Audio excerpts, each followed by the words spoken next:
Gaze. Gaze. Gaze. To look. To look for a long time. Yeah, is it more to like stare or just like... Yeah. It's almost like a wandering look. Like Not- to me, a gaze, not wandering, not I guess. like a but- piercing, Yeah. like a comfortable. There's almost something a romantic comfortable about stare. it. A gaze. Gazing at the moonlight is something It's that romantic. I think of. Yeah. You just. Thoughtful. It's like a thoughtful, Yes. like when your eyes lose focus. Gaze would essentially just be like where your eyes are looking at the moment. So like if your gaze was wandering, it's talking about how you're not looking at one specific, you're just looking around. You're not looking at one specific thing. Yes. When there's something philosophical about your look, it's almost as if you're gazing. Yeah. Because it almost seems like you're just thinking about. It's just talking about where, like a wandering gaze, like a wandering eye is somebody who's not paying attention to a lot of stuff. They're just Like if looking you're around. daydreaming, you're just kind of gazing around, Yeah. doing a lot. lost in thought. Yeah. So I don't think it's. You're lost in thought, not necessarily concentrated though. You know what I mean? But maybe like the word gaze actually does mean like where you're looking, what you're looking at, the type of look you're giving to somebody. Yeah, I would say it's more of a type of look. Like it kind of insinuates something that you're not really paying attention to anything. You're just kind of lost in your thoughts when you're gazing. And Oh, really? Like in the normal life, yeah. you use gaze like. Yeah, so like I guess, possibly when you're driving, which is probably like not a good thing to do. Yeah, But I think a lot of no, times like exactly. it's early in the morning and you're just kind of sitting there driving, just kind of gazing, not really paying attention to Yeah. anything, which not to say you should. It's be not doing a that, good but- thing, but it's something good. Yeah. So when you say you are gazing, basically you are not looking at it. Yeah, like if you said you're looking, it's like you're focused on something, you're trying to see it and see what it is, but if you're gazing, there's just an amount of unfocusedness.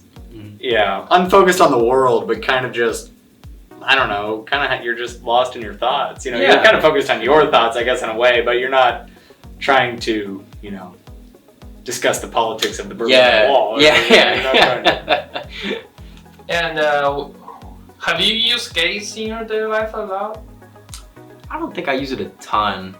It's not super common, I don't think. No, I don't think so Yeah. either, because it really just, I think lost in thought seems to be synonymous. Like, Yeah. if you're going to be, you catch somebody just kind of gazing off, you might be like, you lost it. I don't know, I guess I don't really know, but I wouldn't say it's used every day. No. I don't know that I've ever used it. I'm trying to think of a sentence I would use it in, but casually, I don't think it's a casual word. It's not. It reminds me right. of fiction, like fiction stories, but that's like a romantic. He gazed off yonder. Because the example given is he gazed down into the water. It definitely seems like something that you'd read in a book rather than. Yeah. Yeah, the first one though, he sat without shifting his gaze from the television. I think that's the other form of it where it probably literally means where you're looking at the moment. As a noun, Yeah. it means where you're looking. Yeah. Yeah. But as a verb, it implies something deeper, maybe Yeah. philosophical, romantic, almost. Oh, so it can be a noun. Yeah. So Oh. your gaze, we're talking about a shifting gaze or a wandering gaze. That noun version of it is That's where just you're where looking. You're looking. Yeah. Oh. But when you use it he gazed, he's gazing, she has gazed, stuff like that, it's it means. But when You're I not also really focused on it. when I read, he sat without shifting his gaze from the television. Kind of what I get from that is that he's looking at the television, but kind of not really paying attention to it. Just like the I can see news what you're is saying, playing, yeah, and yeah. you're It's still an unfocused. yes, Yeah, he's sort Not of watching slouching intently, down, yeah. just not watching his favorite television, not watching Game of Thrones, and Yeah. sitting there intently watching. No, just kind of watching the news and falling asleep, half falling asleep. yeah. Oh. So yeah, unfocused would be a good way to put it. an unfocused look. Yeah. I never thought. I think the opposite. I was thinking it's very focused look. Really? Yeah, I haven't really used this word. See, it's not very common. It's hard to work gaze into That's common what I would say, conversation. because it works better in literature just because you can say so much with only saying the one word, Yeah. But you would never say that in real life because I'm never going to be describing Garrett as gazing at the whiteboard, What's Garrett doing right now? Gazing at the whiteboard. Class like 15 minutes ago, but he's just there. So. All right. Yeah. Wow. That's cool. And is there any word like describe? Pay a lot of attention, looking at something like Intently. attentively. Yeah. Looking at something Staring? intently. Staring, probably. Staring. I want to say leering, but that has like a malice to it, like angry. Yeah. Leer? Leering. Yeah, if you're leering at somebody, you're really giving them like a mean big face. stink yeah. eye. How to spell it? L-E-E-R. Leer. Wow, that's the first time I heard this. Yeah, word. this is a leer. Leering. Okay. Yeah. Okay. And what's staring? Mhm. Staring Yeah. basically means concentrate on something. Mm-hmm. Yeah. Yeah. Well, I don't know. I think Because staring. you could be yeah. staring off into the distance. Yeah, you're. But if you said they're staring at me, Yeah. Yeah. they're like, that's a focused. I guess it depends. Yeah, if we take that same, if I said, yeah, Colby's staring at the whiteboard, that he almost brings more of like an intent look versus he's gazing at the whiteboard, right? True. Yeah. Okay. Ah. And if like some kind of hunter or lion look at the prey, Is staring him Staring. down. staring. You're Yes. staring. Okay. But if like I don't know. But then that also gets into leering. Like if Leering is if a intense. panther or a black panther, hiding, they're kind of leering, looking at their prey. Why are you Like so the snake from the Jungle Book, you know what I mean? Like he's coming into leering. Okay, yeah, that's very interesting.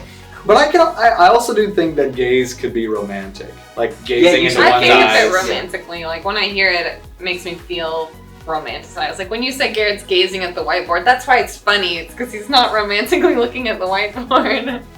No, Yeah, just a guy. there's something almost peaceful. There's a sense of tranquility that comes with a gaze, Oh. right? Yeah. Am I wrong? I with can that? I can go with that. I can agree with that. Yeah. You all share the same feeling about this?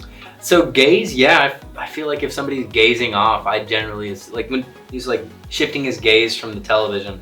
I gotta imagine some dude just slouching in his couch, just like barely keeping his eyes open, looking at some television show like, What? yeah, it's another But there's day. nothing romantic about that. No, that's not Yeah, romantic. that's cool, I see. Oh, it's- but then the second one, he gazed down into the water. I can see that. Yeah, as, it's like- almost as a noun. It seems. Well, no, that's not true. Because if you're gazing at, I don't know. I think the verb part is the more romantic part. Yes, Gazing yes, at the yes. moon, gazing down into the water. We can all they agree that gaze it's into somebody unfocused, though. It's Yes. an unfocused, romantic, tranquil Yes. Yeah. stare. Yeah, sounds good. Sounds good. Gaze. Gaze. Gaze.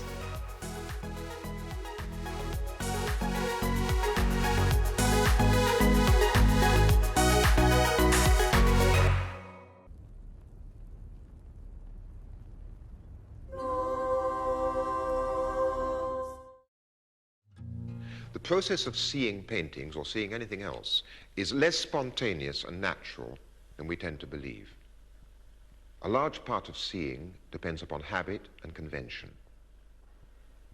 All the paintings of the tradition used the convention of perspective, which is unique to European art. Now, perspective centers everything on the eye of the beholder. It is like a beam from a lighthouse, only instead of light traveling outwards, appearances travel in. And our tradition of art called those appearances reality.